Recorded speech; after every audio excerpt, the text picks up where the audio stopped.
সবাইকে আমার চ্যানেলে স্বাগতম। আশা করি সবাই ভালো আছেন। তো আজকে আপনাদেরকে যে ভিডিওটা দেখাবো, যে এই স্ক্রিনে দেওয়া নকশা বা তাবিজ সেটা যদি আপনি গাছে বাঁধেন বা গাছে ঝুলিয়ে রাখেন, তাহলে আপনি যেই মেয়ের জন্য করবেন সে পাগলের মতো ছুটে আসবে আপনার কাছে। সে যদি আপনার সাথে ছলনা করে থাকে, আপনার যদি আগে যদি আপনার সম্পর্ক থাকে আর এখন যদি সম্পর্ক নাই বা ব্রেকআপ হয়ে গেছে, তাহলে আপনি এই নকশা প্রয়োগ করে আপনি তাকে হাজির করতে পারেন। এটা যদি আপনি আপনার বিবাহিত স্ত্রীর উপরেও করেন, সে যদি আপনাকে এখানে ভালো না বাসে বা তার বাবার বাড়ি চলে যায় বা কোথাও চলে যায়, তাহলে আপনি তাকেও এই নকশা দ্বারা আপনার কাছে আনতে পারবেন।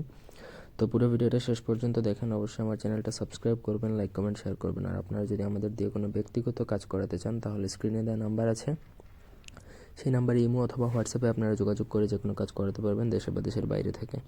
এই নকশাটা প্রয়োগ করা যায় শুধুমাত্র যদি আপনি কাউকে মন থেকে ভালোবেসে থাকেন এবং সে যদি আপনার সাথে বর্তমানে সম্পর্ক না রাখে বা আপনাকে পাত্তা না দেয় বা আপনাকে অ্যাভয়েড করে, ইগনোর করে চলে, তাহলে আপনি এই নকশা প্রয়োগ করে তাকে অস্থিরভাবে আপনার নিকট হাজির করতে পারবেন।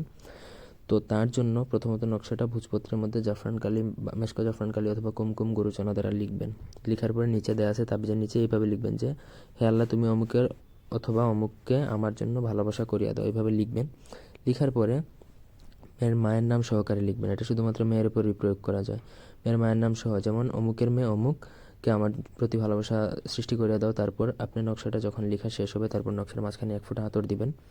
তারপর আগরবাতির ধোঁয়া দিবেন ওই নকশার উপর, যাতে নকশাটা জাগ্রত হয়। পাক পবিত্র জিনিসে বসে লিখবেন, কোনো ধরনের নাপাক কিছু রেখে লিখবেন না। এটা মকসুদুল মুমিনের নকশা, সুতরাং পাক পবিত্রতা মেনটেন করবেন। তারপরে একটা বড় বৃক্ষ সাধারণত বড় হয়, তো একটা বড় বৃক্ষের উঁচু ডাল, যত উঁচু হবে তত বেস্ট।